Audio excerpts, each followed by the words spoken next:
Hello everyone, welcome back to our channel. I hope आप सभी अच्छे होंगे। तो कल हमने एक वीडियो बनाई थी और ये भी जो आज हम बताने जा रहे हैं ये भी एक माध्यम है आप तक सही जानकारी पहुंचाने का। तो देखिए, जितने भी लोग बहुत परेशान हो गए होंगे अभी कि स्क्रीनिंग हट गई है, आप लोगों ने काफ़ी पढ़ा था।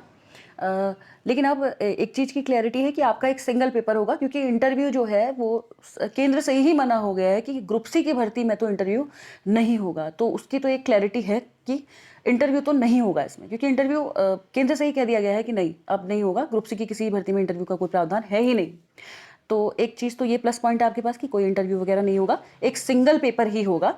अब उस सिंगल पेपर को अब वो सिंगल पेपर सब्जेक्टिव बेसिस पे होगा, ये तो कहा गया है। अब वो किस तरीके से आएगा, वो प्रपोर्शन किस तरीके से आएगा, ये आपको कुछ टाइम बाद पता चलेगा। तो इससे रिलेटेड हम आज कुछ बात करने जा रहे हैं। तो सबसे पहले जैसे देखिए कि न्यूज़पेपर में भी ये आ चुका है। पिछली बार भी आपने देखा था, जब एलटी के भी कुछ चेंजेस हुए थे तो न्यूज़पेपर में भी साफ सीधे आ गया था। न्यूज़पेपर में आने का मतलब यही है कि यार कहीं ना कहीं ये होना ही है। तो उत्तराखंड में प्रवक्ता भर्ती में स्क्रीनिंग समाप्त हो गई है और विषयवार परीक्षा होगी, जो कि आप लोगों को पता ही है। कल ही ये एक वायरल हुआ था जो पीडीएफ, वो आपको मैंने दिखा दिया था। तो प्रदेश के सरकारी माध्यमिक विद्यालयों के लिए होने वाली जो कि प्रवक्ताओं की सीधी भर्ती होती है, उसमें पहले से क्या होती थी, स्क्रीनिंग परीक्षा होती थी, जिसे अब समाप्त कर दिया गया है। और शासन ने ये भी कहा है कि अब विषयवार भर्ती होगी, ये तो आपको पता ही है। इसमें उत्तराखंड विशेष अधीनस्थ हमारा जो आयोग है यूकेपीएससी, जो प्रवक्ता संवर्ग भर्ती ग्रुप सी की ये निकालता है, वहाँ इसके साथ साथ क्या कहा गया है देख लीजिए आप, कि सेवा जो नियमावली है उसमें संशोधन करा है। उसके साथ साथ कला प्रवक्ता में जो है, जो कि पहले से फाइन आर्ट वगैरह करे वाले भी भरते थे, फाइन आर्ट जो होता था वो कैंडिडेट्स भी एलिजिबल होते थे। अब जो है साफ साफ इसमें लिखा गया है कि प्रवक्ता कला के बीएड को क्या कर दिया गया है, अनिवार्य कर दिया गया है। और शासन ने अधिसूचना जारी करके कहा है कि राज्य लोक सेवा आयोग विषयवार लिखित परीक्षा आयोजित कराएगा, जो लिखित परीक्षा में हर अभ्यर्थी के प्राप्त अंकों के आधार पर विषयवार सूची क्या करेगा, तैयार करेगा। और परीक्षा में यदि 2 या 2 से अधिक अभ्यर्थी जो हैं वो बराबर मार्क्स ले आते हैं, तो जो जिसकी एज ज़्यादा होगी उन्हें प्रायोरिटी यहाँ पे दी जाएगी। या फिर मैंने आप लोगों को कल भी बताया था कि अल्फ़ाबेटिकल ऑर्डर जो होता है इंग्लिश में, उसके अकॉर्डिंग भी क्या है कि अल्फ़ाबेटिकल ऑर्डर के अकॉर्डिंग भी यहाँ पर को फिर आपको प्रायोरिटी देखने को मिलेगी।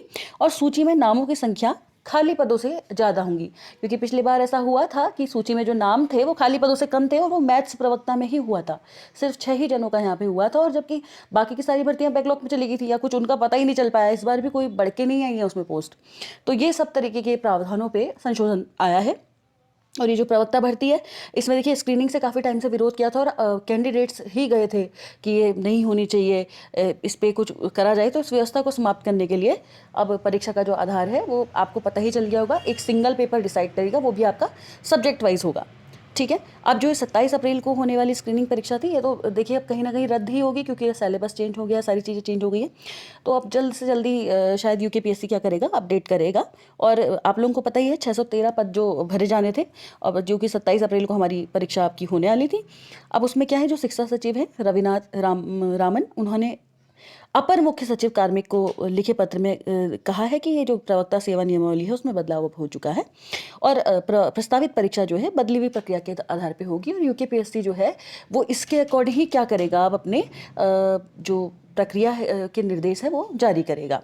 तो आई होप आप लोगों को यहाँ तक चीज़ें एकदम समझ में आ गई हूँ कि ये जो आपका प्रवक्ता पद में खास तौर पे कला में है, कला या सामान्य और महिला साख्य और चित्रकला, ड्राइंग, कला, पेंटिंग, ये सभी जो हैं, ये अगर आप इससे रिलेटेड किसी भी चीज़ का आपने करा हुआ है कोर्स, ग्रेजुएशन, तो आपको क्या है, एनसीटीई से मान्यता प्राप्त संस्थान से ही आपने किया होना चाहिए। ये नहीं कि आपने कहीं से भी किया है और उसे वो वैलिड माना जाएगा, ये वैलिड नहीं माना जाएगा। और बीएड को इसके साथ साथ कंपलसरी कर दिया गया है। अगर आप आर्ट आपका सब्जेक्ट है तो आपके पास बीएड होना ही चाहिए, तभी आप क्या कर सकते हैं, एज अ पीजीटी आप ये वैकेंसी को फिल कर सकते हैं, और तभी आप इसके लिए एलिजिबल हैं। तो ये एक अच्छी न्यूज़ भी है, और जिससे कि एक चीज़ ये भी क्लियर होती है कि अब पेपर का जो लेवल है, जैसे कि पिछली बार आप लोगों ने को देखने को मिला था, एक तो पेपर का लेवल बहुत खतरनाक था, इसीलिए कुछ बच्चे जो मेन बच्चे थे वो स्क्रीनिंग में तो सिलेक्शन ले गए, क्योंकि उन्होंने वहाँ पर को थोड़ा मेहनत की, लेकिन मेंस में नहीं हो पाया। जो मैथ्स में मतलब एक तरीके से कह सकते हैं आप वहाँ कर सकता था अच्छा, वो भी नहीं कर पाया। या कुछ अन्य सब्जेक्टों में भी ऐसा हुआ होगा, तो लेकिन स्पेसिफिकली मैथ्स में ऐसा हुआ था। पेपर जो था थोड़ा बहुत ही हार्ड था। अब क्या है, अभी जो है इससे ये भी एक चीज़ क्लियर हो जाती है कि अब वो क्वेश्चन पेपर में भी क्या उठे थे, क्वेश्चन उठे थे कि आपने किस तरीके का क्वेश्चन पेपर सेट किया है कि निर्धारित कैंडिडेट जो है वही नहीं निकाल पा रहे हैं, या इतने कम नियुक्ति आपकी हो पाई है। तो इससे भी एक क्लैरिटी आती है कि अब पेपर जो है, पेपर का लेवल भी मतलब जो है एक स्तर जो है उसका सही से वो करा जाएगा कि अब पेपर का लेवल इस तरीके से बनाया जाएगा कि एटलीस्ट जो बच्चे हैं, जितनी उन्होंने वैकेंसी निकाली है उससे थोड़ा ज़्यादा ही बच्चे निकलें। ऐसा ना हो कि बच्चे क्वालिफाई ही नहीं कर पा रहे हैं। ये वाला क्राइटेरिया भी जो पहले हुआ करता था, इसको भी थोड़ा हटाते हुए ये भी यूपीएससी ने को कहीं ना कहीं अब मानना पड़ेगा। ये भी कहीं ना कहीं कोर्ट के निर्देशों के हिसाब से चीज़ें क्लैरिफाई होती हैं। तो आई होप आप लोगों को चीज़ें जितनी भी हमने आज बातें की अभी आपको क्लियर होगी। अब खाली आपका एक सब्जेक्ट वाइज पेपर होगा, एक सिंगल पेपर होगा, कोई स्क्रीनिंग परीक्षा अब नहीं है और ना ही इंटरव्यू होगा। इंटरव्यू का प्रावधान भी पूर्ण रूप से हटा दिया गया है। अगर आप ड्राइंग के अभ्यर्थी हैं तो आपको इन सब से, जो कि चाहे आपने ड्राइंग डिज़ाइन किया हो, चित्रकला हो, कला सामान्य महिला शाखा, पेंटिंग में स्नातकोत्तर आपने यानी कि पीजी आपने, कुछ भी ये चीज़ें अगर आपने की हैं, यूजी पीजी आपका जिससे भी आपका जो सब्जेक्ट्स हैं, अगर आप वहाँ सपोज दैट अगर आपका ड्राइंग वहाँ पे सब्जेक्ट है तो एनसीटी की मान्यता प्राप्त जगह से ही होना चाहिए। ये भी इसमें एक चीज़ पॉइंट ऐड किया गया है, क्लैरिफाई कर दिया गया है कि अगर आप ड्राइंग से भर रहे हैं तो बीएड होना कंपलसरी है एज अ पीजीटी।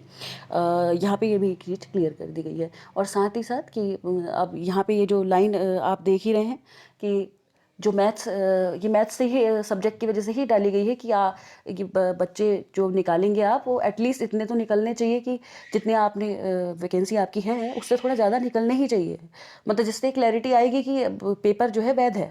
कहीं ना कहीं वो उसमें बैठने वाला बच्चा जो था उसकी कैपेसिटी, मतलब पेपर की जो निर्धारित मान्यता है उसको एटलीस्ट, क्योंकि कंपटीशन की तैयारी जो बच्चा कर रहा है उसको वो चीज़ें क्लियर हों। ठीक है, तो और बाकी ये आपको पता ही है कि एज के अनुसार प्रायोरिटी, अगर दो जनों के, दो या दो से ज़्यादा लोगों के सेम मार्क्स हैं तो एज के निर्धारण के हिसाब से प्रायोरिटी दी जाएगी जिसकी एज ज़्यादा हो। और दूसरा है, अगर बहुत सारे लोगों के सेम मार्क्स हैं तो फिर अल्फ़ाबेटिकल ऑर्डर के हिसाब से प्रायोरिटी दी जाएगी। तो इतनी सी जानकारी आप लोगों को देनी थी। और अब देखिए, अपने पेपर के लिए, एक सिंगल पेपर के लिए आप तैयारी शुरू कर दीजिए। जल्द ही अपडेट्स यूकेपीएससी डाल देगा। और क्योंकि आपका चाहे कोई भी सब्जेक्ट हो तो सब्जेक्ट वाइज तो आपको पता ही है क्या क्या चीज़ें पढ़नी है, तो वो चीज़ें अभी से पढ़ना स्टार्ट कर दीजिए। इंटरव्यू का कोई प्रावधान यहाँ पे नहीं है, ना ही स्क्रीनिंग है, सिर्फ आपका सब्जेक्ट ओरिएंटेड आपको पढ़ना है। तो अभी से अपने सब्जेक्ट पे फोकस करना स्टार्ट कीजिए, क्योंकि कुछ चीज़ें तो ऐसी सब्जेक्ट वाइज, बुक्स तो सेम है, पैटर्न तो सेम है, सिलेबस तो सेम है, बहुत ज़्यादा तो नहीं बदला जा सकता है। कुछ नया अगर एड ऑन भी करेंगे तो जो आपके ऑलरेडी हैं चीज़ें पढ़ी हुई उसमें ही थोड़ा बहुत नया आ सकता है। तो उसको पढ़ना आप लोग जल्दी से जल्दी स्टार्ट कर दीजिए। और अगर वीडियो पसंद आई हो तो please do like, share, comment and subscribe our channel so that we can get motivated and make such good content for you. और आप ज़्यादा से ज़्यादा लोगों को वीडियो शेयर ज़रूर कीजिएगा सो दैट जितने भी लोग परेशान हैं उनको थोड़ा क्लैरिटी आ जाए। अब न्यूज़पेपर में आ गया है तो इससे आप लोग थोड़ा क्लियर भी समझ ही लीजिए कि हाँ ये हो ही चुका है। धन्यवाद।